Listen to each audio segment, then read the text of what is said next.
Welcome back to Local Voices series Coffee with the County. Today I'm meeting with Jessica Johnson, who is the VP of External Affairs with Talon Metals. Good morning, Jess. Good morning, May Mark. I call you Jess? Yes, you can. Awesome. I appreciate that. And thanks for coming in. Thanks for talking to us about your leadership in our area and also Talon Metals, obviously a lot going on there. But let's just get started with Jess. Tell me where you're from, how'd you get this gig, what have you been up to? Great. Yeah, well, thanks for having me. Start with Jess. Who is Jess? I am originally from Aiken County here, up on the northern side of Aiken County in Hill City. So shout out to everyone from Hill City area. Born and raised here, went to Hill City School, K through 12 school, graduated with 21 people in my class. Very nice. And just really love the area and love the community here. Now I live over in Tamarack, which is not on the northern side of the county, but the far eastern side of the county. Yeah, and they have about 21 people population in Tamarack. Yes, right? we're up to 62. Very 62, nice. I believe. It's growing, Yes, growing. growing community, yeah. But a lot of people ask me, how'd you go from Hill City to Tamarack? And I ended up going, when I graduated from Hill City, went to school at the U of M in Crookston for natural resource management. Okay. Met my husband there, and he's originally from Tamarack. So he somehow convinced me to move back to the area, to Tamarack, and it was close to Hill City, only an hour drive, so I was still close to family, which I liked, and it's just a good area to be in. So after we graduated from school, we moved back here, and my first job when I moved back here was actually out at Long Lake Conservation Center. So Okay. I spent 5 years at Long Lake doing all the environmental education out there.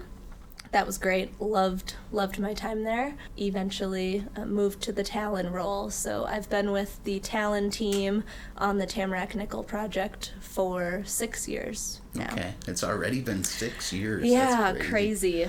Yeah. A lot's been happening, but it's been a lot of fun. I love the stories of the young professionals that go out and get the education and that, but then want to come back home, right? Yes. Both of you, luckily, I don't know how you went to Crookston to meet somebody from Tamarack, but it worked out, right? It did. And to have you guys come back home, I think is such a great story for this area. And I've been able to hear more and more of those types of stories of people wanting to come back into our area. I think you're seeing it a lot more, maybe even more than people realize. We have quite a few friends and family that are in the younger age category that have done the same thing that we have, that they left to try other things or get an education or develop new skills or travel, and then they end up coming back here for raising their family and living here because it's, as you say, it's naturally better here, right? Look at that. Now I have to pay money at the end of I put the plug in for you. I appreciate that very much. So you mentioned Talon and Talon Metals. Yeah. Tell me, what is that? What goes on over there for those that don't know? Yeah. What's happening in It's in Tamarack. It's in Tamarack, yes. So this is a very exciting project that is right here in Aiken County, but I think a lot of people aren't very familiar with it, even though it's been a project that's been around for quite some time, since the early 2000s. So the Talon Metals Tamarack Nickel Project is a mineral exploration project. So we are a mineral exploration team. We are focused primarily on looking for nickel and copper that are naturally in the ground. A deposit of nickel and copper has been discovered right in Tamarack. So this first discovery was made in the early 2000s here in Tamarack, and ever since then, ongoing exploration has taken place to better define what is the size and scale of that nickel and copper resource in the ground. So once you have enough data to understand it, then you can decide if you want to design an underground mine to move forward and use that resource. And that's what we're doing now. Yeah, so kind of before you dig, you got to find out where the best places are to dig. Exactly, assume, because right? it doesn't just occur everywhere. There's not nickel and copper everywhere in the ground. You have to actually search for it and find the exact deposits. It's more like a pool of nickel and copper that are deep underground. I think, for those of us here in Aiken County, when you look around, when you're walking around on surface, you don't see a lot of rocks, bedrock at surface. Mm-hmm. We have wetlands and glacial till all over the place, so it takes a lot to really explore bedrock here because you can't just walk around on the ground to see it. Yeah. We have to use a lot of different tools and technology to help us pinpoint targets deep underground. Yeah, we have a lot of wetlands. We do. Vast waterways, swamps, whatever you want to call them. We got a lot of them. We do. So the exploration, you guys are doing the research of what the mine capacity might be, right? Does that make sense? Am I saying that the right way? Yeah, exactly. So we basically, what we do is we have, like I said, first step is using the right technology to target areas that you want to explore. So we use tools called geophysical tools. Primarily within those tools, we use what's called electromagnetics. So you can use these electromagnetic tools to basically collect data across a certain area that shows it hones in or targets an area that you want to explore the bedrock. So once you have that area honed in, then we set up a drill rig and we drill a small hole down deep into the bedrock and we collect what's called a core sample. Yeah. So a core sample is about the size of a pop can, but it's the entire, length deep into that bedrock. And so we collect that core sample, and our geologists can look at that core sample, study the rocks and minerals within it to determine, essentially, if it's a high-grade area of nickel and copper. And so we do all of these sample holes, collect the core samples, and you piece together all of that information to tell the story of what's in the ground. What's in the ground. And if you fast forward to 2025 right now, one of those core samples just was placed at the Smithsonian? Yeah, so it just got accepted into the Smithsonian, and we will be flying out to deliver it later this year. Yeah, that's so awesome. Very exciting. So that they accepted that because, and I won't get the words right, but I know you will because you're wicked smart, but because we had such a high concentrate of the different minerals in that core sample, tell me a little bit about that. Yeah, so the core sample that we are donating to the Smithsonian, this is from a new discovery area that is below the current resource at Tamarack. So one reason that it was accepted is because it's from a discovery hole. It's the very first core sample of a new discovery.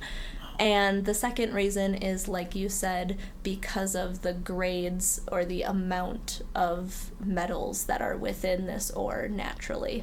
We were seeing in this sample, the intercept that we hit was nickel grades that were equivalent to 28% nickel equivalent, and copper was, I forget the exact percentage, but very high. There's also other important minerals in there like cobalt, platinum, palladium, gold, silver, all formed together geologically, and they were all significantly high grades. To see that all together in one sample is extremely rare. When you look at projects across the U.S., this is definitely one of the highest grades in the U.S., possibly the highest. And then even looking globally, when you compare to other nickel and copper projects, extremely, extremely high grade. So this is not something that's very common to be found, which I think is also why it's being accepted. That's just amazing. When I saw that on your newsletter that you have out, it's just I think it's just cool to think, this is just naturally in the ground here in Aiken County. Tamarack, Minnesota. Yeah, it's Yeah. crazy. So again, we fast forwarded to 25. You've got some core samples that went to the Smithsonian. That's really cool. You're going through the environmental process right now to become a certified mine, right?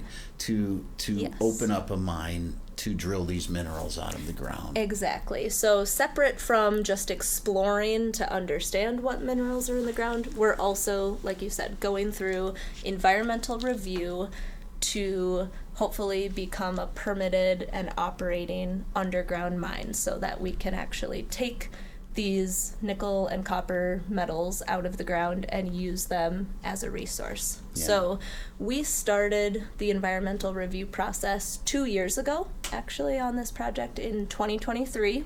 The way the environmental review process works is the company submits a conceptual mine plan to the state regulatory agencies. With our project, we also have participating tribal governments as well that are reviewing these conceptual designs, and you go through a series of back and forth comments and responses. So Sure.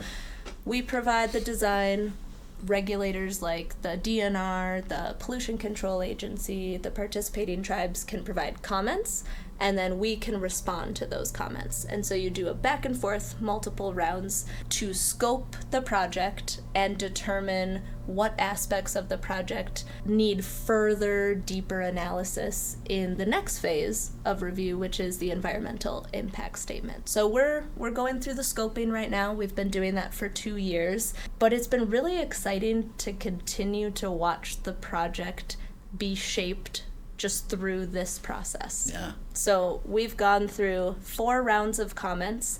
We've received over 1,600 comments so far in that process.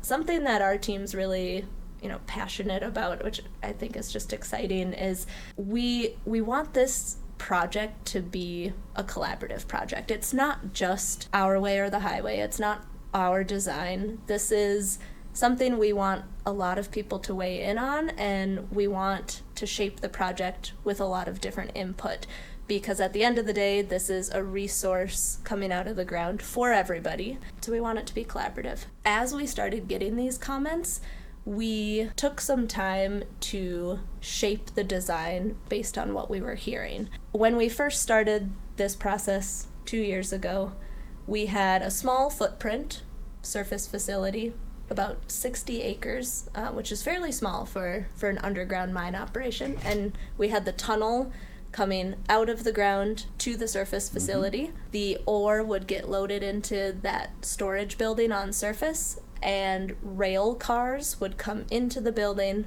get loaded to be transported to North Dakota, which is where the processing will take place. In those comments, we started to hear a lot of questions about how you manage for storm water. Because in that design, trucks would come out of the tunnel, they'd drive across the surface to that building, and they'd truck out mud, just like a farm truck. Just like any, moving from a farm field to a road, it trucks out mud. But with our project, with nickel and copper, there are sulfides. And so you would need to treat any of that water on surface to meet water quality standards, which we had a plan for. We'd have a water treatment facility to treat all of the water, but you needed to know what storm event do you manage for, because you'd have to collect all the rain, all the snow water. And so in those comments, some folks asked, let's plan for a 100-year storm event. That's what we started with. And the first round of comments we received was, why didn't you plan for the 200-year storm event? Which we said, okay, that's great. We can work with that. That's good feedback. So we increased our water storage tanks and our reverse osmosis water treatment system to be able to manage a 200-year storm event. And the next round of comments said, what about a 500-year storm event? We said, oh, wow, okay, that's great feedback too, but we also realized maybe there's a way we could take a different approach. Instead of just managing a design for more and more and more potential water, could we redesign this to just eliminate the concern about stormwater altogether? And so that's what we did, and our new design is It's really incredible. It's a fully enclosed building on surface. All of the operations for the mine happen inside of this building.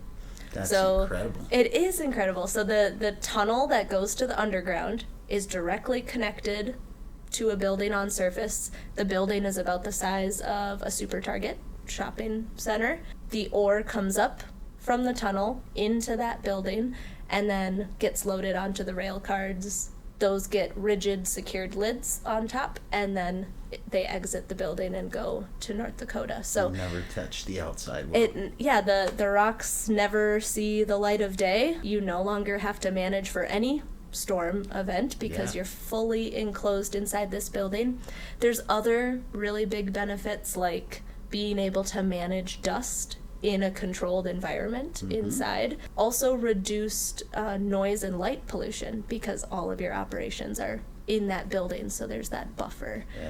So we're really excited to be moving forward in the review process with this new design. Yeah, and all because the comments going back and forth and you're listening and you found another way that is actually, in the end, I think, my own opinion, going to be so much better for everything. It'd be easier on everyone. I think so too. That way. Yep. And there's still, there's lots more work to do in the environmental review process, but I think this is just one example of the approach that our team is wanting to take to be collaborative and to try to shape a modern underground mine design. Yeah. How many employees do you have over at Talon right now? So currently we have a little over 80 people on our team. So we have a full in-house exploration team. So our team is made up of geologists and geophysicists, environmental scientists, engineers, all of our management team, office staff, field crews. It's kind of just a collaboration of scientists and a lot of outdoorsy people. There you go. People that care about the environment. People that spend most of their time outside, Yeah, there you go. I had the pleasure of meeting you when I first got here 4.5 years ago now. Yeah. And I don't believe that number was 80 at that time. I believe it was considerably less than that. Yeah, I've been with the team for 6 years, and when I first started, there were 6 employees on the entire Talon team. So we have grown significantly over the past few years. It's been really exciting to watch us grow. From an economic development perspective, thank you for building your business here in Aiken County and continuing to do that. So we'll use the most optimistic of terms because I'm annoyingly optimistic in the economic development world. When this becomes an operational mine, do you have an estimate of employee count that it would go to? Yeah, so I think the current estimate, this will probably get refined over time as we get details. We won't hold you to any of these numbers specifically. I think it's around 300. During the construction phase, there would be quite a few more just for the initial construction, but I think we're looking at around 300 for the full-time. That's amazing. employees. That's amazing. And I think about that. You mentioned somewhere in Tamarack is like 60 people or so in population. Yes. And you have the opportunity to employ over 300 in a job that you're doing over there with Talon. And that's incredible. I love when you first started, you talked about the environmental background that you have. A mine and drilling is somewhat controversial, right? There can be two sides that can't agree that a mine may be the right thing to do. Yeah.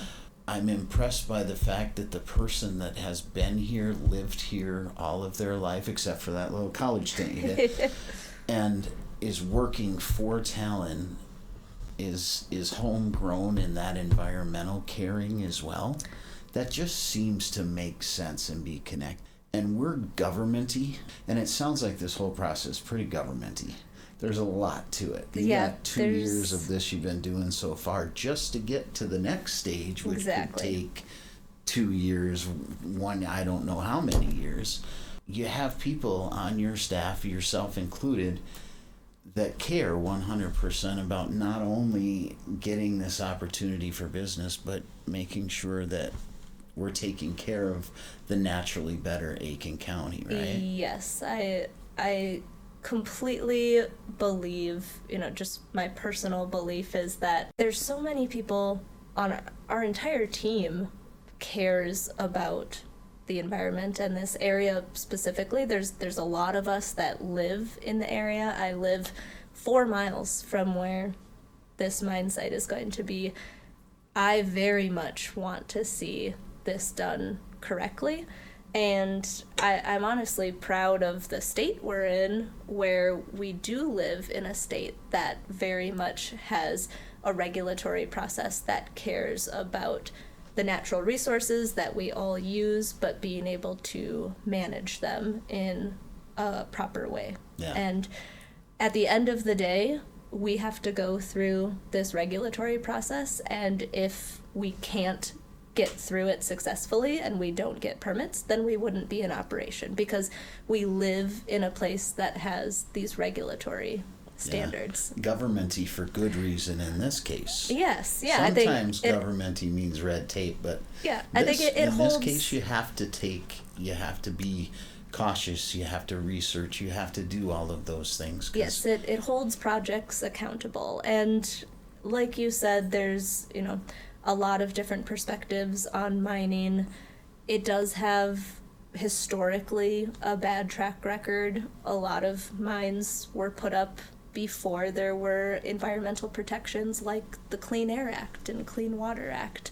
And we're still dealing with a lot of those issues. So I think there's a lot of, fear from historic things that we see from mines. But when you look at just what's capable nowadays with modern mining, or really with even outside of mining, just how technology grows and changes, it's just incredible to see what you can do now. Yeah, I'm amazed by hearing one building, all enclosed, here it goes. I think that's just incredible. Yeah. And it's visionary, it's innovative.